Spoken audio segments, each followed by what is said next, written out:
That's all. All right, Mr. Coleman. I'll be brief, Judge. The defendant is here through his own actions, and if that has a negative impact on his licensing, then it's because of his own fault. The state's recommendation is based on the defendant's criminal history and the nature of the offense, the nature of leaving this infant child in a car that reeked of marijuana. And that's really all I have.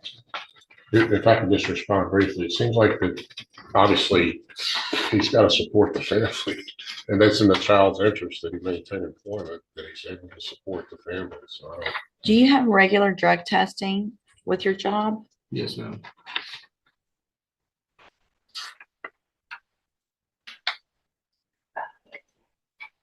Would you pass a test today? No, ma'am. Why not? I figured we were going to get probation, so we were going to stop. We stopped last Friday. So you're on.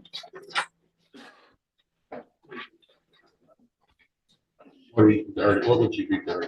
Marijuana. It's not that's it, right? It's just not that's it. You have how many prior marijuana related offenses? There was marijuana smell with the baby in the car with you and your baby's mother. All right, guys, let's break this down. The case starts with blame over leaving an infant in a car where marijuana is involved. The state pushes responsibility hard, while the defense talks about work and supporting family. But the judge quickly questions that by focusing on drug use and accountability. You're here thinking, yep, she's just going to give me probation, so we'll start a week before. Stop smoking when you shouldn't have been smoking the whole time. Like, that is the craziest thought process.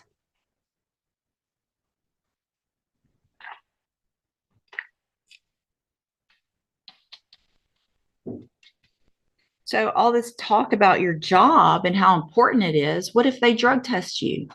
It must not be that important to you. It is. It's not. Clearly, it's not. Taking care of your family is clearly not a priority if you're still smoking marijuana, knowing that you could lose your job, knowing that you could go to prison. Then there's something wrong with how you're thinking. I'm not sure what I'm going to do. Have a seat in the jury box and I'll think about it. I'm going to hold the other one for a few minutes. Okay. I'll think about them and take care of it in just a minute. Because it's the same issue. He said they did quit a week ago. Miss Allen, come have a seat up here in the jury box as well. I'm going to stand back next to you. And not next to each other. Okay, so Mr. Casey, again, we've already gone over what you were here for, what you pled guilty to. You've told me, I'm not going to worry about getting a test, that you would test positive for smoking marijuana after all of the things that I've read and seen in your pre-sentence report. The judge cuts through the excuses and focuses on behavior. A drug test comes up, and it's clear they would fail, which weakens their position. Past marijuana issues are brought up, and the court shift from discussion to judgment. I am willing to follow this probation, but there are going to be some conditions that were not anticipated today. And the only, I want you to know, as I'm saying what those are, it's the only way I'm going to follow the agreement and give you probation. So here's what I'm going to do. I'm going to find that you entered your plea of guilty freely and voluntarily. I'm going to find sufficient evidence to find you guilty. I am going to give you the opportunity on a deferred probation because I want you to be able to work and provide. So I'm going to defer all proceedings and place you on probation for a period of 5 years. I'm going to order a fine in the amount of $1,000. I'm also going to order that you enter and successfully complete the ISF program, the cognitive track of ISF. That means you're going into custody today. It's a 90-day program that is to help you make better thinking decisions. And when you are released, you are going to be required to enter and successfully complete the JCDI program for drug treatment, because obviously you need help with two different things in order to be successful in the future. This is what I'm doing, period. Please. Nope, there's no please. Same thing's happening to her. So What? y'all need to, y'all need to stop and you need to calm down, because y'all are the ones that made the decisions that you made that make absolutely zero sense. And so the only way that I feel comfortable with you being out. The ruling lands as guilty with deferred probation instead of prison. But it's strict. Fine, custody program, training, and drug treatment all required. The judge makes it clear this is a chance, not a free pass. On probation and possibly getting your child back is that you go through and get some kind of treatment so that you make better decisions and so that you'll stop smoking marijuana a week before court. Nope, there's no raising your hand. I'm not going. Well, then you'll have to get another one when you get out. And I hate that for you. But that, listen, you stop talking or things could be even worse. Listen, I'm not doing this to you. Y'all did this to yourself. You did this to yourself. I didn't do this. So there's no, I'm sorry for doing this to you. I'm giving you what I think is your best possible situation to be able to be successful. All right. So again, you're ordered to the ISO. And here's the thing. You've got the deferred probation. This is a program to help you do better. When you get out, you're still on a deferred probation. You don't have a felony conviction on your record. You're going to be able to be successful. And if you are, the case gets dismissed at the end and you don't have the felony conviction. If you violate any condition of probation, then you're going to be back in court and you're going to be found guilty and you'll be going to prison for up to 2 years. Do you understand? I'm handing you the trial court certification that shows this. The judge gets firm and emotional, calling out bad choices. Probation is explained as conditional freedom. One mistake and it's prison. The focus is on treatment and accountability, not excuses. Was an agreement that I followed, and so you've waived your right to appeal. You can go back with the bailiff. So you're Chelsea Allen, and Miss Allen, you were previously in court, entered a plea of guilty to the state jail felony offense of abandoning or endangering a child. I've received a copy of the pre-sentence report. Has everyone had an opportunity to review that report? Yes, Judge. I have, Are there any additions or corrections? Never mistake. So you went through an outpatient substance abuse treatment just last year, right? And you did that through Spindletop, and you're still smoking marijuana a week before court. Are you smoking marijuana? Did you smoke marijuana a week ago? Yeah, shut up. Yes. So based on that, and based on the fact that you've had outpatient treatment and you're smoking marijuana a week before court, obviously that gives me concern, and I'm going to, any other? I think the court will address this with the way you're fashioning this probation, but she did minimize and highlight it. Certain portions I did of it. too. She kind of minimized her responsibility for this officer. But she does have obviously some mental health issues that she's following through with Spindletop. And at least she's honest here. Well, and here's the thing. I mean, you can get some points for being honest, but you also have to make better decisions. And when you've already gone through treatment and you're waiting for a felony court and you're still making those bad decisions, then the only way for me to have any sense of responsibility, I think, to what I have to do and to the community and for your child and for you to be successful is to get you more intensive help than what you've already had. So I'm sorry. I'm gonna be homeless. Listen, I appreciate what y'all are saying, but I didn't get, I did not get you here. I'm going to find that you entered your plea of guilty freely and voluntarily, find sufficient evidence to find you guilty. However, I'm going to follow the agreement and defer all proceedings and place you on probation for a period of 5 years. You're ordered to pay that. Past treatment is mentioned, but marijuana use close to court raises concern again. The judge pushes for stronger treatment and makes it clear honesty alone isn't enough. Behavior must change. That $1,000 fine, and you're ordered to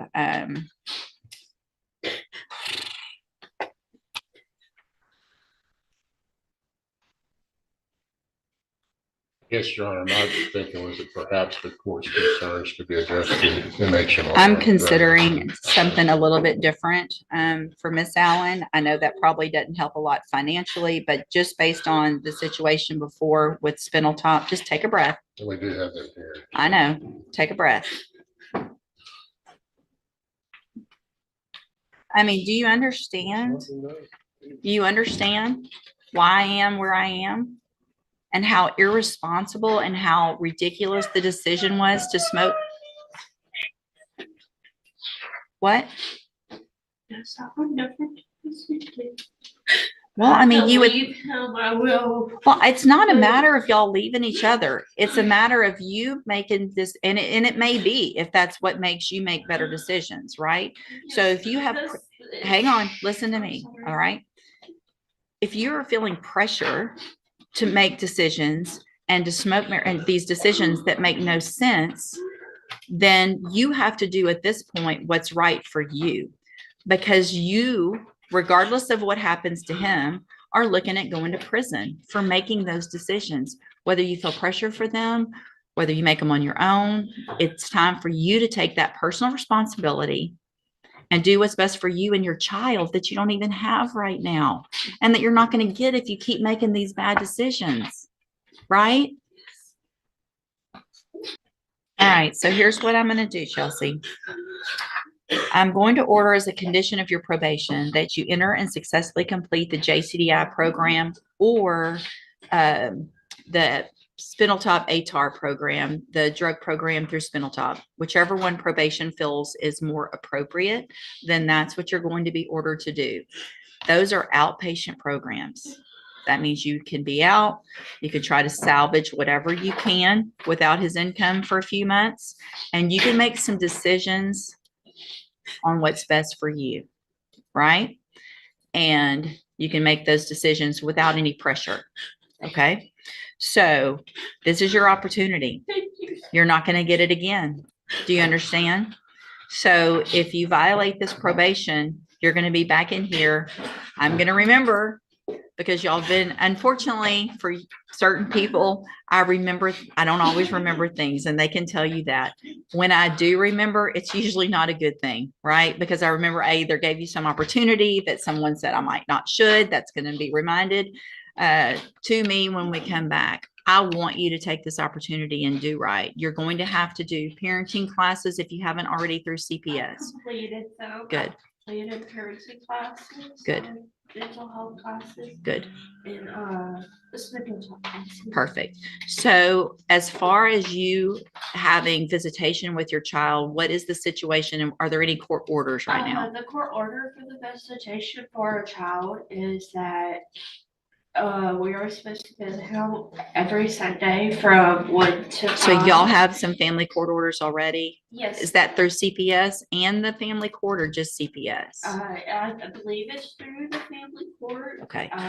They told us when our case got closed that they were waiting for the judge to sign off on the agreement we made for visitations. Okay. And so here's the thing. I'm fine with visitation, but it's not going to be unsupervised until I make sure that you get. Allowed to be. Okay. I'm sorry. That's okay. That's okay. So if you get to a point in the family law matter where they start allowing unsupervised visitation, you need to talk to your probation officer about that, so that I can then modify if I feel like it's appropriate and you've done everything you're supposed to on probation, because you have to have my permission to have unsupervised visitation with the child as well. So not just them, but me too.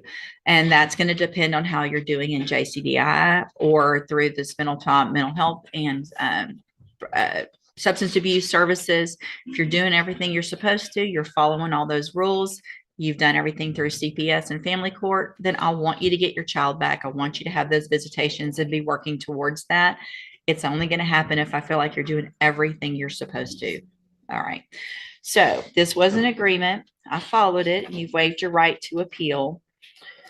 I'm going to hand you the trial court certification that shows this was that agreement, and so you have waived it. Anything else, Mr. Coleman? No, Judge. Okay. So again, Ms. Allen, I want you to take advantage of this opportunity, right? You make decisions. There's going to be, I'm sure he's very upset But you need to make decisions for yourself right now with the opportunity that you're being given. Okay? Yes. All right, have a seat, probation. I'll talk to you when she's ready. Just the no unsupervised contact with your child or all children, I mean, one child or all children, Just put all. if it only is two. Yes. Final orders expand to strict control, programs, mental health support, and drug treatment. Even child visitation is restricted and depends on compliance. The judge links everything to responsibility and warns that failure means losing both freedom and custody chances.